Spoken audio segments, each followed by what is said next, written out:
91 question बोल रहा है कि which tools is used to remove the burrs after threading of pipe।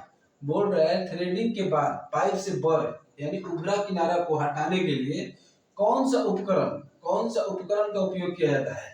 इसमें चार ऑप्शन दिया हुआ है, पाइप रिमर, 2 नंबर में दिया है पाइप डाई, 3 नंबर में दिया है पाइप रिंच और 4 नंबर पे पाइप टैप। तो इसमें सही आंसर क्या होगा, पाइप रिमर होगा। देखिए जो पाइप रिमर है, रिमर से क्या होता है, जो ऊपर उभरा हुआ रहता है उसको हटा देगा, और पाइप रिंच क्या होता है, पाइप को पकड़ने के लिए है। पाइप डाई, डाई क्या होता है, ये बाहर थ्रेड काटता है, तो ये थ्रेड काटने के लिए हो गया। ये क्या बोल रहे हैं, थ्रेडिंग के बाद जब थ्रेड अंदर में होगा तो उसके ये होल में बोल रहा है, उभरा किनारा बोल रहा है। और पाइप टैप है, ये थ्रेड काटने का काम करता है। इसका सही आंसर क्या होगा, पाइप रिमर होगा। थ्रेडिंग के बाद पाइप को उभरा किनारा को हटाना है तो कौन सा उपकरण, तो पाइप रिमर का प्रयोग करते हैं। इस टाइप के क्वेश्चन हमेशा आप कोई भी एग्जाम देते हैं गवर्नमेंट जॉब के लिए, चाहे रेलवे देते हैं, एनटीपीसी दे रहे हैं, या फिर सेल दे रहे हैं, भेल दे रहे हैं, या फिर आप मान लीजिए होटल इंस्पेक्टर का भी तैयारी करना चाहते हैं, कोई भी गवर्नमेंट जॉब चाहते हैं आप, तो उसके लिए ये जो हम क्वेश्चन आपको बता रहे हैं, ये जो मेरा सेट चल रहा है कि 1000 क्वेश्चन का जो हम लोग बनाएंगे, उसमें ये कोई ना कोई एग्जाम में आपको गवर्नमेंट जॉब जो भी अगर एग्जाम दे रहे हैं या देना चाहते हैं, तो इस तरह के क्वेश्चन आपको मिलेगा। कोई ना कोई एग्जाम में ये पूछा जाएगा। ऐसा ये बहुत इंपॉर्टेंट क्वेश्चन हमेशा कोई ना कोई एग्जाम में आया हुआ है।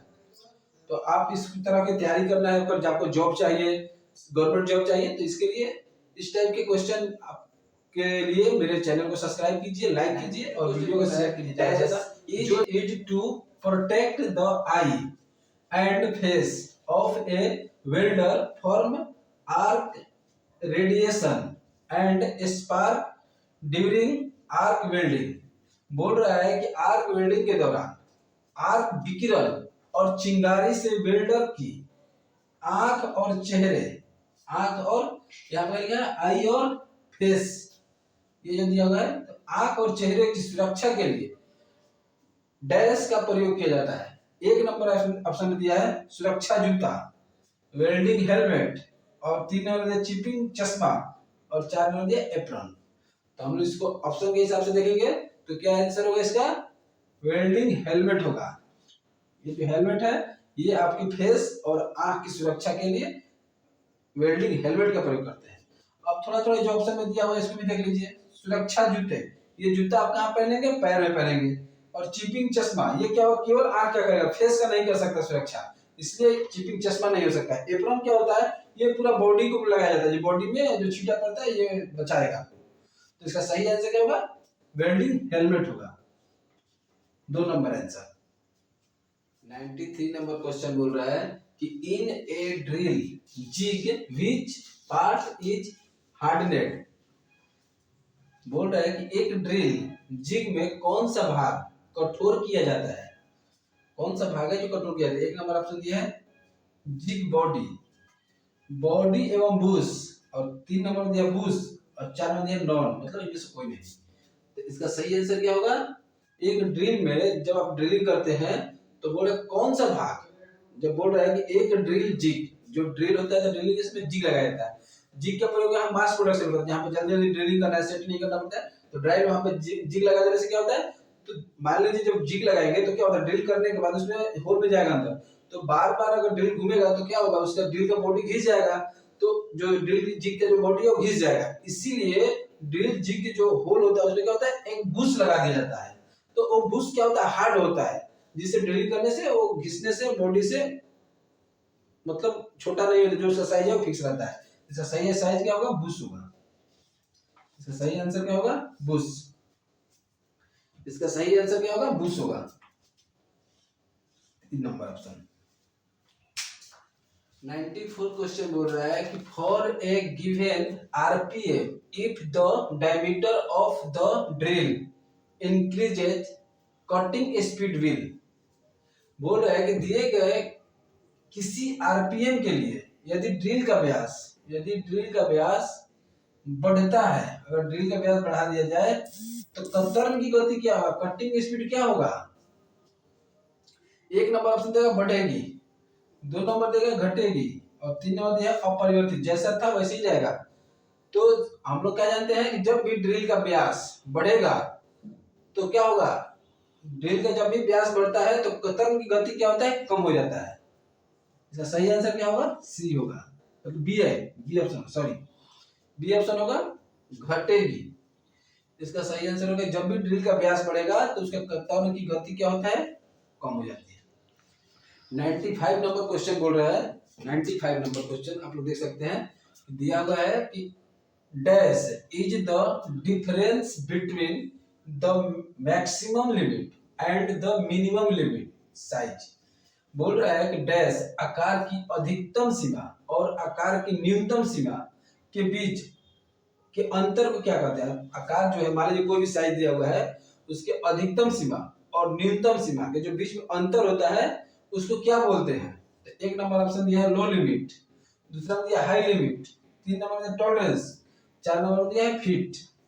तो इसका सही आंसर क्या होगा, जब हाई लिमिट और लो लिमिट के बीच में जो अंतर होता है तो उसको क्या कहेंगे, हम टॉलरेंस कहेंगे। इसका सही आंसर क्या होगा, 3 नंबर जो दिया है टॉलरेंस होगा। तो यहाँ पे देखिए थोड़ा सा फिगर ये दिया हुआ है, आप लोग देख सकते हैं, थोड़ा सा आपको टॉलरेंस बताने के लिए हम कोशिश किए हैं, आप लोगों को अच्छा समझ में आएगा ये क्या होता है, हाई लिमिट क्या होता है, लो लिमिट क्या होता है। तो ये जो एक मान लीजिए पार्ट दिया हुआ है, इसका क्या है, ये 100, इसका जो साइज है ये 100 है, और मेरे से बोला गया है जो भी इंडस्ट्री में अगर मान लीजिए आपका जब गवर्नमेंट जॉब होगा तो आपको एक जॉब दिया जाता है कि आप इस साइज का बनाइए, इसका जो साइज है वो 100 दिया हुआ है, ये क्या है 100। तो इस पे एक टॉलरेंस दिया जाता है जिसको नाम है मिनिमम और मैक्सिमम। ये देखिए दिया हुआ है मैक्सिमम, ये दिया है मिनिमम। तो बोला गया है कि जो ये 100 मिलीमीटर का एक आपको पार्ट दिया गया, इसमें मैक्सिमम और मिनिमम के बीच जो टॉलरेंस है वो टॉलरेंस किया है। तो मान लीजिए इसका मैक्सिमम साइज क्या होगा, हम आपको पहले देखते हैं। तो इसका मैक्सिमम साइज क्या होगा, अब ये जो मान लीजिए पार्ट दिया है तो इसमें मैक्सिमम साइज क्या होगा, तो हम लोग देख लेते हैं मैक्सिमम साइज क्या होगा। इसका जो दिया हुआ है थोड़ा बड़ा करते हैं, नहीं आप लोग दिखेगा नहीं, ये जो दिया हुआ है ये इसका मैक्सिमम साइज होगा। तो मिनिमम साइज क्या होगा, ये 100 में टॉलरेंस क्या है, मैक्सिमम ये टॉलरेंस है, ये मैक्सिमम टॉलरेंस ये है, मिनिमम टॉलरेंस ये है। तो मिनिमम टॉलरेंस क्या होगा, आप लोग देख सकते हैं 99 होगा, क्योंकि ये तो मिनिमम बोला गया, इसके बीच में बनाना है। टॉलरेंस क्या होता है, हाई लिमिट और लो लिमिट, लो लिमिट के बीच में अगर टॉलरेंस इसीलिए जाता है उसके बीच में आपका जॉब रहेगा तो सही माना जाएगा। अगर ये जो मैक्सिमम लिमिट मान लीजिए 100.01 से अगर ज्यादा होगा 2 हो गया तो ये जॉब रिजेक्ट हो गया, तो ये काम में फिट नहीं होगा। अगर 99.99 रहेगा तो ये जॉब ठीक है, अगर उससे थोड़ा भी कम हो गया, 0.1 भी कम हो गया, 98 हो गया तो जॉब रिजेक्ट हो गया। तो इसीलिए आपको एक टॉलरेंस दिया जाता है, उसी टॉलरेंस के अंदर में आपको जॉब को बनाना है।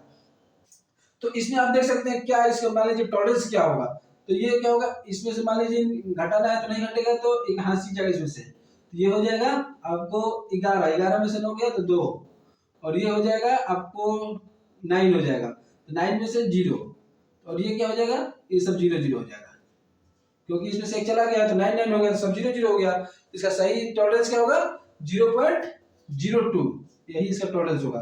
तो इसीलिए हाई लिमिट और लो लिमिट के बीच में जो अंतर होता है उसी को हम टॉलरेंस कहते हैं। सही आंसर इसका टॉलरेंस होगा। ये 96 क्वेश्चन बोल रहा है कि accuracy of measurement by a try square is about dash mm पर 10 mm लेंथ। बोल रहा है 10 मिलीमीटर में, पर 10 मिलीमीटर में कितना मतलब ये नाप सकता है लेंथ में। बोल रहा है कि ये ट्राई स्क्वायर के मापन की यथार्थता करीब डैश मिलीमीटर प्रति 10 मिलीमीटर लंबाई में कितना होता है। इसमें ऑप्शन दिया है, एक नंबर में 0.002 दिया है, 0.050, इधर दिया 0.020, और इधर दिया 0.010। तो इसका सही आंसर क्या होगा ट्राई स्क्वायर का 0.002। ये ट्राई स्क्वायर देख सकते हैं आप लोग, देखे होंगे, तो ये ट्राई स्क्वायर देखो ऐसे होता है।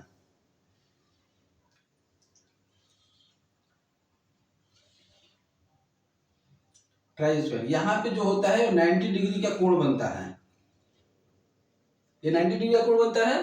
तो जब भी ट्राई स्क्वायर क्या होता है, अगर आपको कहीं पे भी 90 डिग्री में चेक करना है कोई भी जॉब को 90 डिग्री में अगर सेट करना है या फिर मान लीजिए 90 डिग्री चेक करना है कि 90 डिग्री में जॉब बना कि नहीं बना, तो ट्राई स्क्वायर का प्रयोग किया जाता है। ये जो कोण है यहाँ पे भी ट्राई 90 डिग्री बन रहा है, यहाँ भी 90 डिग्री बन रहा है। तो ये मान लीजिए ये एकदम सीधा है, तो अगर आपको कहीं भी लेंथ देखना है कि 90 डिग्री में ये जमीन से है कि नहीं, तो ट्राई स्क्वायर का यूज करके आप चेक कर सकते हैं। ट्राई स्क्वायर काम क्या है, 90 डिग्री में चेक करना। और ये मापता नहीं है, ट्राई स्क्वायर क्या है, मापने वाला चीज नहीं है, मापन यंत्र नहीं है, ये चेक करता है ट्राई स्क्वायर। ये बार बार एग्जाम में पूछ देता है, कभी कभी आप लोग देखिएगा जब एग्जाम देंगे तो कि मेजरिंग टूल कौन सा है, तो उसमें ऑप्शन ट्राई स्क्वायर भी रहेगा। तो ट्राई स्क्वायर मेजरिंग टूल नहीं है, इसमें रीडिंग नहीं देता है, ये केवल 97 क्वेश्चन है, आप लोग देख सकते हैं कि which of the following is direct measuring instrument. बोल रहा है निम्नलिखित में से कौन सा प्रत्यक्ष मापक यंत्र है, प्रत्यक्ष जो मापने वाला यंत्र है वो कौन सा है। तो दिया हुआ है स्ट्रेट एज, बाहरी कैलिपर, आउटसाइड कैलिपर लिखा हुआ है, ट्राई स्क्वायर, और इधर दिया है सामान्य स्टील रूल। तो बोल रहा है प्रत्यक्ष मापी औजार कौन है, तो प्रत्यक्ष कौन सा है, ये वाला है स्टील रूल। इसका सही आंसर क्या होगा, स्टील रूल होगा। और ये देखिए बाहरी कैलिपर क्या होता है, ये क्या होता है, बाहर में होता है, जो आप क्या होता है एक नाप के आप इसका रीडिंग जाके फिर स्टील रूल पे या फिर वर्नियर कैलिपर पे, माइक्रोमीटर पे, इसको कैलिपर से जाके आप रीडिंग चेक करेंगे, तब आपको मालूम चलेगा। ये क्या हुआ, ये इनडायरेक्ट हो गया और ये डायरेक्ट हुआ। और ये स्ट्रेट एज है, ये समतलता को चेक करता है, और इससे भी जो चेक इन होगा उसके बाद आपको जाके कहीं ना कहीं स्टील रूल या फिर कहीं पे चेक करना पड़ता है, तो ये भी नहीं होगा। ट्राई स्क्वायर क्या है, आप लोग देख सकते हैं ये 90 डिग्री में कोण चेक करता है, ये मापने वाला चीज नहीं है। ये ट्राई स्क्वायर ऐसे होता है ना, तो ट्राई स्क्वायर क्या है, 90 डिग्री में चेक करता है, इसमें रीडिंग नहीं आता है कि आप देख सकते हैं कि इसमें रीडिंग है इतना नहीं, आप ये एक केवल इसका काम है 90 डिग्री में चेक करना। तो ये सब चेक इन टूल हो गया, या फिर इनडायरेक्ट होगा जिसमें डायरेक्ट रीडिंग नहीं आता है। लेकिन स्टील रूल में डायरेक्ट रीडिंग आता है, जहां आप नापेंगे अगर 2 मिलीमीटर है तो 2 ही मिलीमीटर है, उसके बाद कोई आपको चेक नहीं करना है।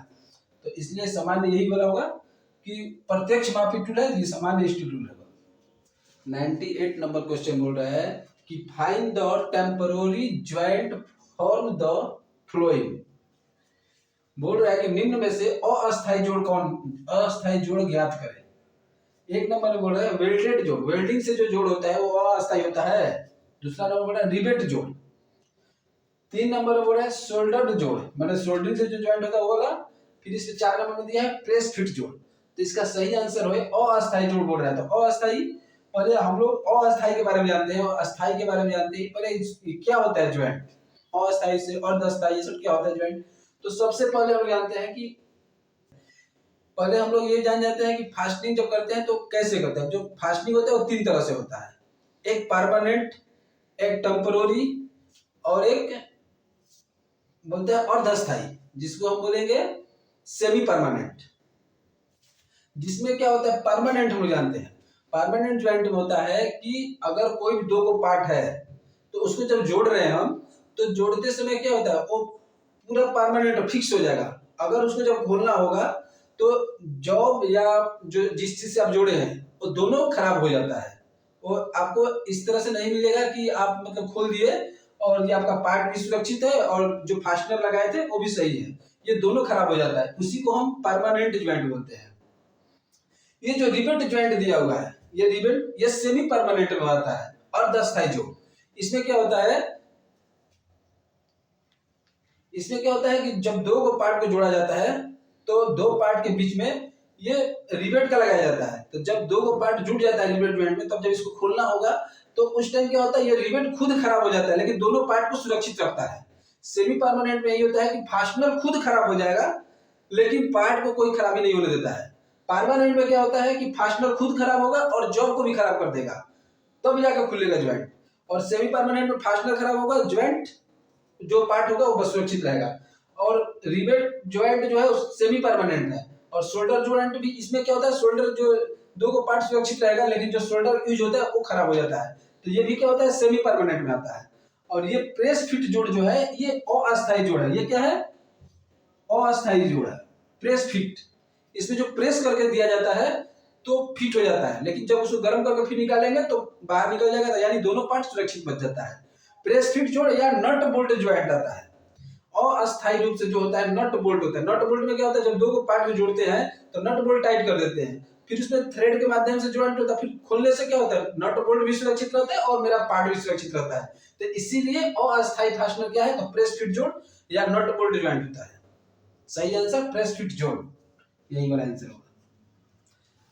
ये 99 क्वेश्चन बोल रहा है कि which drilling machine is preferred for drilling a number of hole is different location without disturbing the job setting.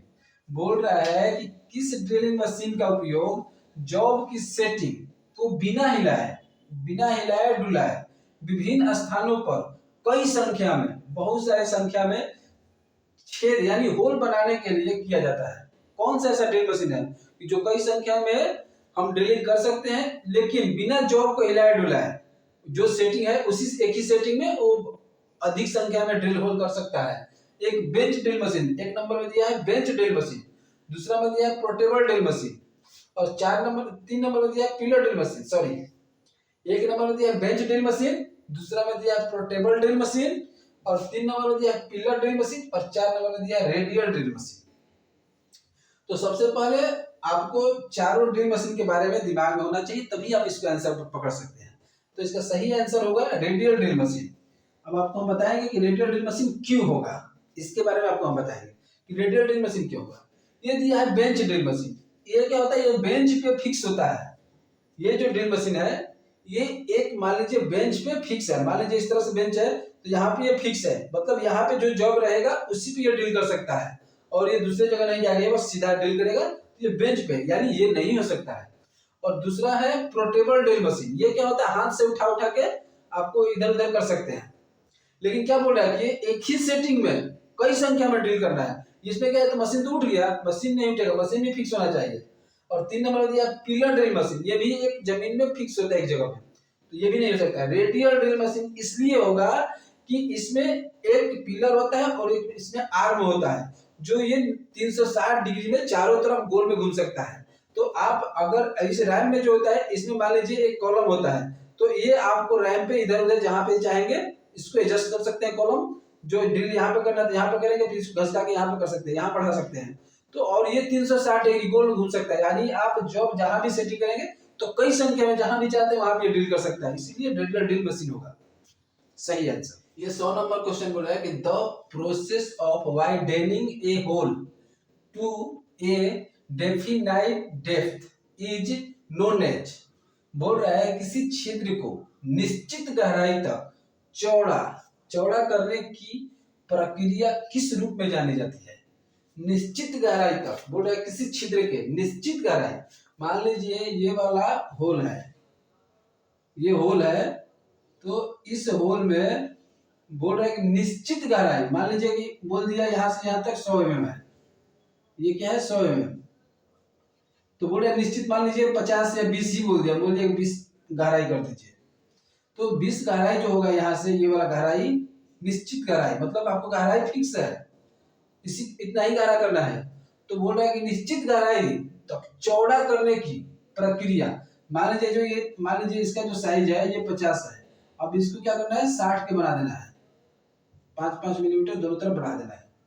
तो निश्चित गहराई में चौड़ा जो होता है करने की प्रक्रिया को क्या कहेंगे हम, इसका आंसर पूछा गया है। इसके इसमें से ऑप्शन में से आप छांटिए क्या होगा। 1 नंबर दिया काउंटर सिंकिंग, 2 नंबर दिया काउंटर बोरिंग, और 3 नंबर दिया स्पॉट फेसिंग, और 4 नंबर दिया रिमिंग। तो इसका सही आंसर होगा काउंटर बोरिंग। काउंटर बोरिंग में क्या होता है कि किसी होल में जब किसी नट के हेड को, तो ये वाला जो दिया है फिगर देख सकते हैं, तो ये जो मान लीजिए होल का ये जो साइज है, मान लीजिए इसका साइज कुछ भी है, मान लीजिए 100 दिया हुआ है, और ये जो बोल रहा है कुछ निश्चित गहराई तक, ये बोल रहा है निश्चित गहराई मतलब फिक्स है गहराई, मान लीजिए जो गहराई मान लीजिए ये होल जो है ये 100 मिलीमीटर का नीचे गड्ढा है, और इसका जो चौड़ाई है ये 50 का है, ये जो है 50 का है, और इसी जो चौड़ाई में बोल रहा है कि और निश्चित तक गहराई तो चौड़ा, ये चौड़ा जो अब ये जो हो जाएगा ये वाला से आ जाएगा यहाँ पे, ये वाला से यहाँ पे, तो ये वाला क्या है 60 हो गया। ये जो निश्चित मतलब 5-5 मिलीमीटर दोनों तरफ बड़ा करना है तो 60 हो जाएगा। तो इसी तरह से मान लीजिए कि ये बोले निश्चित दायरे में चौड़ा किया जाता है, तो उस क्रिया को हम क्या कहेंगे? उस जो करने वाला टूल है या जो क्रिया होगा वो कौन सा क्रिया होगा? तो इसमें दिया ऑप्शन है काउंटर सिंकिंग, काउंटर बोरिंग और स्पॉट फेसिंग और रिमिंग। तो काउंटर बोरिंग इसका सही आंसर होगा। इसका सही आंसर क्या होगा? Counter boring. काउंटर बोरिंग क्यों होगा इसके बारे में समझिए। देखिए काउंटर बोरिंग क्या होता है कि किसी भी होल में, ये जो होल है उसमें जो आप नट बोल्ट लगा रहे हैं तो उसके हेड को जो अंदर जाकर फिट होता है, क्योंकि जब ये मान लीजिए इसमें हम फेसिंग करेंगे या कोई मशीनिंग क्रिया करेंगे तो हेड ऊपर नहीं रहता है, वो हेड पूरा जॉब के अंदर चला जाता है। तो उसी के लिए हम काउंटर बोरिंग करते हैं। इसी काम के लिए हम काउंटर बोरिंग करेंगे जिसमें हम जो भी नट या बोल्ट है उसका हेड को अंदर करना है, तो काउंटर बोरिंग होगा। अब क्या होता है काउंटर सिंकिंग में, क्या होता है समझते हैं हम। काउंटर सिंकिंग में क्या होता है, जब नट बोल्ट लगाते हैं तो यहाँ पे मान लीजिए ड्रिल किया है तो थोड़ा थोड़ा बर निकल जाता है, तो ये बर को हटाने के लिए थोड़ा सा गड्ढा किया जाता है, थोड़ा बहुत गड्ढा वेवर टाइप का होगा, वो गड्ढा हो जाएगा तो काउंटर सिंकिंग होता है। काउंटर सिंकिंग थोड़ा सा गड्ढा हो जाता है, ये बर के लिए नहीं, मतलब थोड़ा सा बर हटा के थोड़ा गड्ढा टाइप का हो, थोड़ा सा गड्ढा जाएगा। लेकिन स्पॉट फेसिंग क्या, स्पॉट फेसिंग में क्या है कि जो ड्रिल किए थे जो थोड़ा थोड़ा बर हुआ था वो बर केवल हटाएगा, कोई गड्ढा नहीं करेगा, ये स्पॉट फेसिंग। और रिमिंग तो किसी होल को जब क्लीन करना होता है तो जब मान लीजिए किसी ड्रिल होल किए उसके बाद रिमिंग करेंगे, उसके बाद टाइपिंग होता है। अगर होल को क्लीन करना है तो रिमिंग का प्रयोग करेंगे। तो इसका सही आंसर काउंटर बोरिंग होगा। काउंटर बोरिंग में हेड को अंदर करने के लिए काउंटर बोरिंग करते हैं।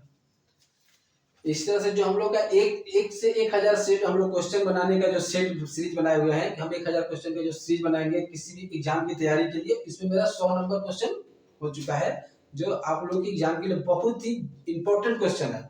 कोई ना कोई एग्जाम में ये सब क्वेश्चन आता है, अगर आप एग्जाम देते हैं या फिर आप देना चाहते हैं तो कोई ना कोई एग्जाम में ये सब क्वेश्चन बहुत ही इंपॉर्टेंट क्वेश्चन है, कोई ना कोई एग्जाम में मिलेगा आपको।